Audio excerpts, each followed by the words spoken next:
talk a little bit. I don't know why this was on my heart, but I just wanted to talk a little bit about what I did as a profession, what I used to do whenever before I came to Christ, and how I made a living, you know. And I wrote down every single job that I've had in my lifetime. That's not what this video was about. I really want to talk about my careers and well, I don't want to call them careers because it's not really things that I pursued long term. But I kind of want to save you from doing this madness like I did and going from job to job to job when you weren't called to do any of these things in the first place. And this is kind of where I'm at with all of these different career paths that I chose. And with the world's standards, the world would have you say, I'm sorry, this thing is going to tip over.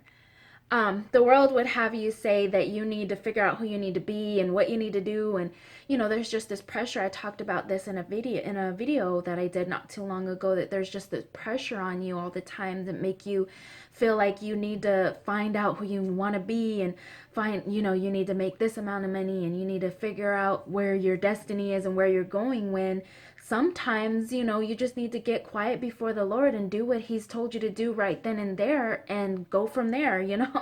Maybe the Lord has called you to do something and you've been doing it for years, but he hasn't told you to do anything else. Well, you continue to do that same thing until God speaks to you to move. I've learned that in my life. I've given my testimony even recently this year. As a matter of fact, when I went and got a job, when God told me not to get a job, but I still went and got that job thinking I was doing my family a justice, but I ended up losing that job, getting fired for the first time in my life from a job. So it was a tough time for me, and I give that testimony on here. But without further ado, I'm going to go through all of the careers that I went through, and in hopes that you guys will not do this and listen to God. Just that's my message here in giving you guys this information. Listen to God. Don't go ahead of God. Don't stay behind God. Stay right in tune with God. When God tells you to do something, you do it, okay? And don't deviate from it, okay? So without further ado, I started working. All right, so I started working at the age of 18. I graduated in 2007. As you all know, I had my child in 2006, so I had a 1.5-year-old, almost 2-year-old, when I graduated from high school. That's another testimony for another day. But needless to say, I graduated from high school.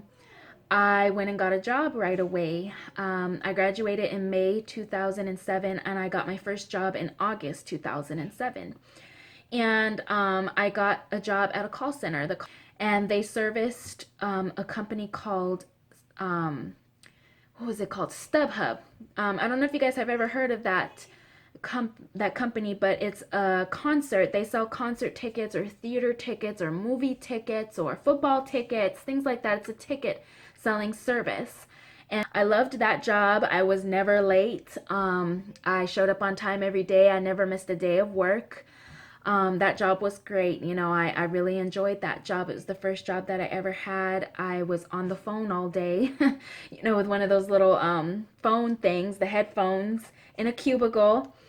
And I enjoyed that job. I really did. This was around the time that my son's dad then moved to Albuquerque, which was an hour away from this job. So I couldn't continue to do this job because I couldn't continue to drive back and forth for an hour. So I had to resign from the job. And I gave my 2-week notice, and I moved on from there. So then I moved to Albuquerque. And I went and I was like, I see no need to deviate from being a customer service representative. So right away I started applying for jobs that were customer service representative related. I was working with Choice Hotels, which I liked that job too. I was there for a total of 2.5 years. I had my child there, got pregnant with my other daughter there as well. So I stayed there for quite a while. But again, I wasn't making enough money. So I started applying for different jobs, trying to get more money. But I did apply for Verizon Wireless, and God came through because he he put me in a line with another job right away. And Verizon Wireless was making a significant amount more amount of money than I was making at Sitel. But then after I left Verizon Wireless, because like I said, we were going through a lot. I should have kept that job, but um, a lot of what was going on at home was starting to reflect in my work. I was starting to not care about my job anymore. I was caring what was going on at home to work. I wasn't giving my all to work, and it came down to it that my boss started to notice things. I was getting called into their office every other day. If you don't straighten up, we're going to get rid of you. We're going to have to let you go. So I just said, you know what, screw it. I'm going to leave, and so I left. I gave my 2 weeks notice and I left stupidly, because that did hurt us financially, because I didn't have another job lined up. So stupidly, I quit that job and I was in the market for another job. Now, fast forward to my next job, which was not until, like, I want to say about 6 months later, I got a job making minimum wage, but it was the best job I ever had, and that was working at Marshall's. If any of you don't know what Marshall's is, it's a clothing company, and it's a clothing company that also is a chain with TJ Maxx and Home Goods. So TJ Maxx and Home Goods and Marshall's all partnered together. They were all kind of the same company. So I was doing really good there. I was hired there as an associate at minimum wage. So I was a cashier. I also would work the dressing rooms and stock the clothing. Hold on just a second. And sorry about that, guys. And I would stock the clothing there, and I loved that job. I actually was so good at that job that I got promoted within 6 months of working that job to the lead desk supervisor there, I guess is what you would call it. So I supervised all of the front desk associates because I was really good at upselling and selling their credit cards and running the front desk, that they actually, promoted me. And I loved that job, but it just wasn't making enough money. It wasn't making ends meet because it was a part-time job, so I couldn't stay there. Even though I loved that job, it just wasn't making ends meet. I wasn't making enough money. So that's when I applied to be a customer service representative. I went back to what I knew at T-Mobile. So I worked at T-Mobile, and they hired me for a really, really good income. I mean, really good. But I struggled at that job because it was a lot different than Verizon Wireless or Sitel or any of the other customer service representative jobs that I had ever had. It was a bit challenging for me because there's systems that they had for troubleshooting, because I actually was not a customer service representative. I was a troubleshooting. I troubleshot phones and devices and things like that. So you have to be kind of technical support. That's what I was. You have to be kind of technical in order to help these people. And I just wasn't as savvy as I thought I was at the job. So I really struggled at that job, even though I was making really good money.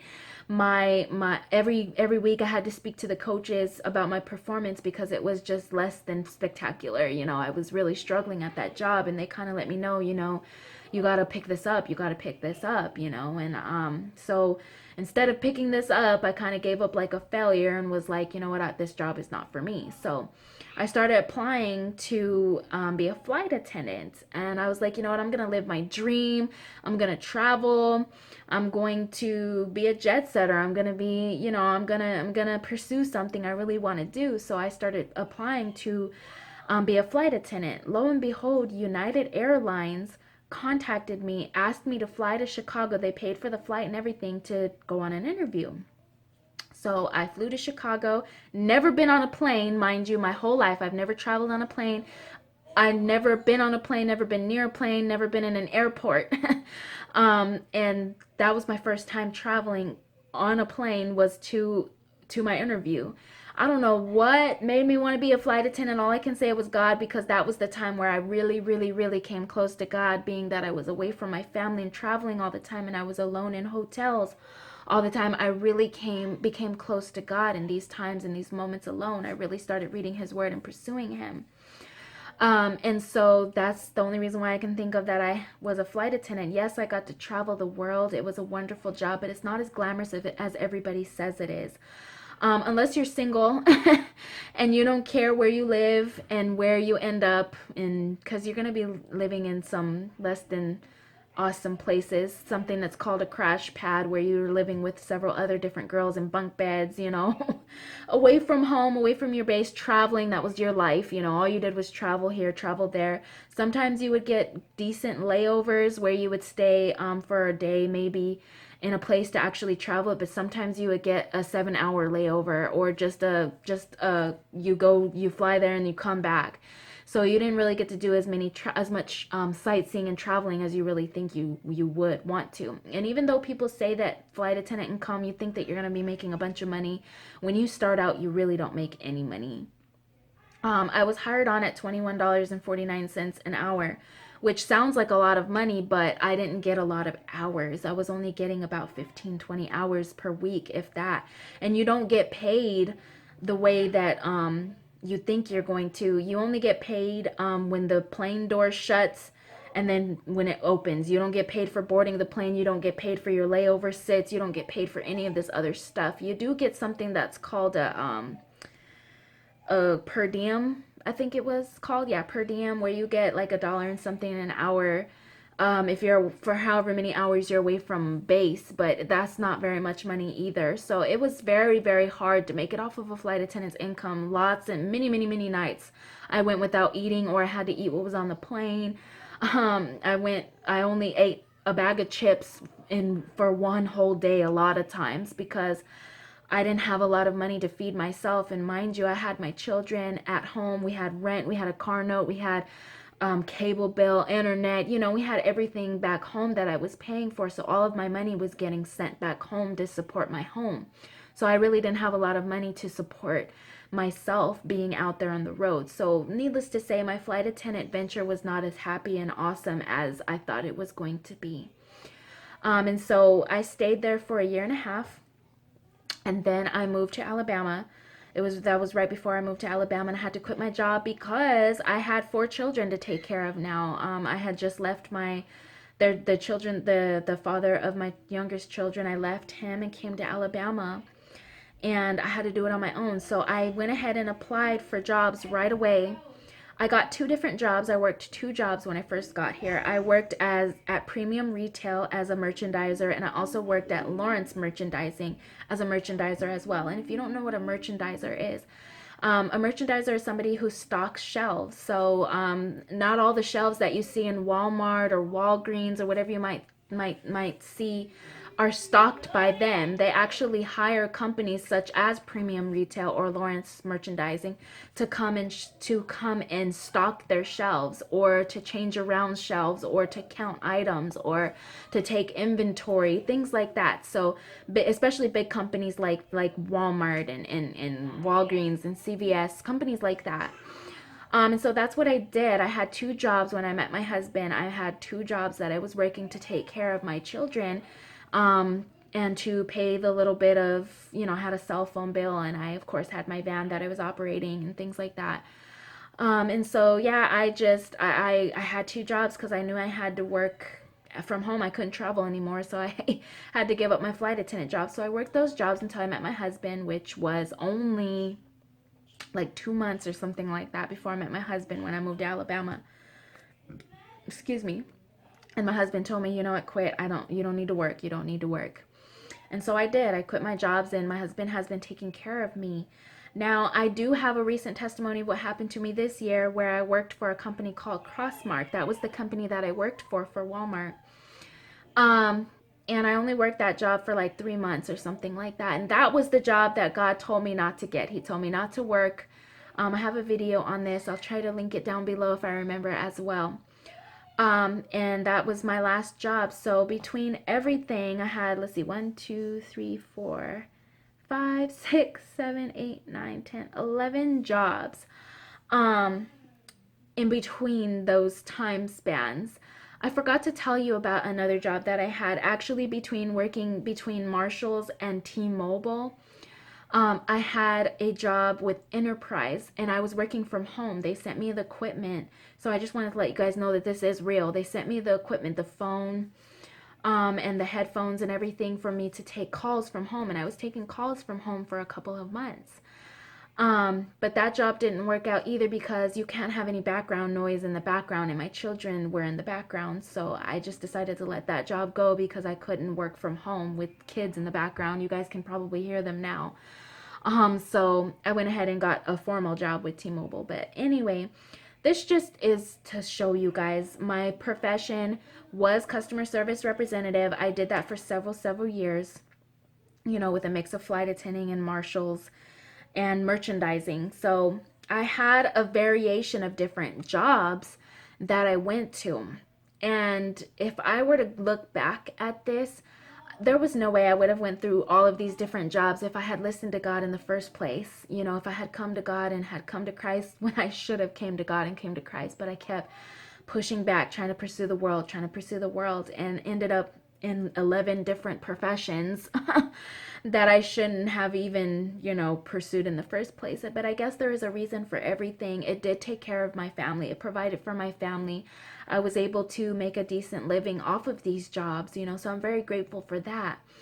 But I wish I would have came to Christ when God told me to come, because I wouldn't have went through all of these different fads and careers trying to keep up with the Joneses. I'm sure you guys have heard that saying. I was trying to keep up with the Joneses because each job that I got in, I made more and more money, with the exception of Marshalls and premium retail in Lawrence and Crossmark, but because they made a little bit less money. But every job from when I was 18 years old made more money each time, because I, was buying more and more things. We were getting more and more things.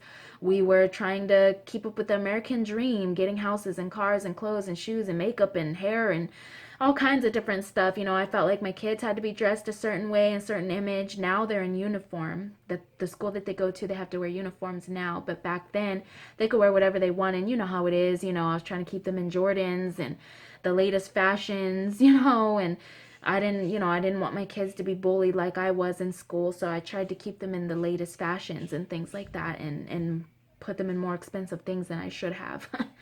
But they were definitely very spoiled. They had every toy, they had everything they wanted. If they wanted a pink bunk bed, they got it. If they wanted a 40-inch TV, they got it. Whatever they wanted, they got. If they wanted a princess room or a Cars room, they got it. My children were very spoiled. But in my lesson, I guess my biggest lesson that I learned from all of these different professions was that, especially in taking my flight attendant job to my Crossmark job, so flight attending, premium retail, Lawrence merchandising, and Crossmark, that I should have pursued God's will for me. I should have never stepped out of God's will in the first place. It would have caused me a lot less heartache than I had to go through. Especially my last job with Crossmark, which I give my testimony here on YouTube for that. I should not have pursued that job. And I did, because I didn't want to go through the suffering that we were going through financially. But I believe that had to be that way so that we can learn how to manage money and do it the way God wants us to do it, instead of having the money to blow and buy things and accumulate more things and have more anxiety over things. And it's just so much better, the lessons that God taught us, which I will definitely do another video on later. But the lessons that God taught us were definitely valuable lessons in that time of suffering that me and my husband went through financially. It definitely taught us a lot of lessons. So needless to say, I hope that you guys don't do the same thing that I do and go and work your whole life and trying to figure out what you want to do in your life, never really finding it, but to come to find out that you lose everything you had before, don't have any of those jobs you had, don't have anything that you worked so hard to get, like me, to end up going back to God's will in the first place. And so stay listening to God, you guys. Listen to him no matter what. Whatever plan he has for you is better than any other plan that you think you have for yourself. Believe me, I've been there. I've tried to make my own destiny. I've tried to pursue keeping up with the Joneses. I've tried to get all of the things in the world that I could get, try to accumulate this and try to accumulate that. And it didn't end up anything in heartbreak for me in the end. And so the only thing that I got to keep from my previous life is my minivan. That's it. Everything else I don't have any of the TVs, the clothes, the shoes, the furniture. I mean, and we had nice stuff, you know. We had top of the line nice stuff, you know. We were shopping at places like Ashley's Furniture, and you know, we were definitely had the top of the line things. I didn't have to go to Walmart. I didn't have to go buy things secondhand or step foot in a Goodwill if I didn't want to. You know what I mean? So I had it all. And in having it all, I also was very devastated and heartbroken and depressed in the midst of it all. I had all these things around me, but I didn't have peace. I didn't have joy. I didn't have happiness. I didn't have feel like I had a purpose in the world, you know. Now I have all of those things in Christ. And so if you are anything like I was, I encourage you to get before your Father in prayer and really start pursuing what He has for you to do. And if He calls you to be just a stay-at-home mother, that's not just because a stay-at-home mom is the worst. I mean, not the worst, but it's the hardest job that I've ever had to do. And I've been out there working. But being a stay-at-home mom is the hardest job that I've ever had to do. And that's the God honest truth. I wouldn't tell you guys a lie. That's a hard job, being a stay-at-home mom. It takes a certain amount of patience. It takes a certain amount of organization and character. And not only are you taking care of children, you're taking care of households and bills and husbands and everything else. You know, it's a never-ending job. At least whenever you come home from your job, you don't have to worry about your job anymore. You're not thinking about it. You can leave your work at work. When you're a stay-at-home mom, there is no such thing as leaving your work at work. It's always work. You know, there's always something to do. There's always something happening. There's something always going on with the kids or with your husband. There's always some cooking to do, cleaning to do. You've got to be definitely very patient with children, because, you know, you already know children can drive you up the wall. But you've got to have a balance between being their friend and being their mother. You know what I mean? You've definitely got to keep discipline in there. But I would say having a perfect balance of being their mother and being their friend is what's helped me get along with having so many children. Because at one point I will have 4 teenagers, which I don't know what I'm going to do when that happens. I've already got a gray hair, y'all, and you guys probably can't see it, but I've got one gray hair right here, and I'm not even 30 yet. And it's about this long, so it's about an inch long of gray hair, one gray hair. But I'm gonna keep it there because a gray hair is a sign of wisdom. You know, I've got wisdom now. But I'm not gonna dye it. I'm not gonna pluck it. I'm just gonna keep it there. You know, whatever. I grew it. I grew one gray hair. I'm proud of it, and I'm gonna wear it proudly too. But needless to say, don't do what I did and pursue different things and end up empty at the end. I hope that this helped you guys. I don't know why God put this on my heart, but He just had me writing down my professions, and I turned on the camera, and this is what came of it. So I love you guys. Hope you guys have a good day. Bye.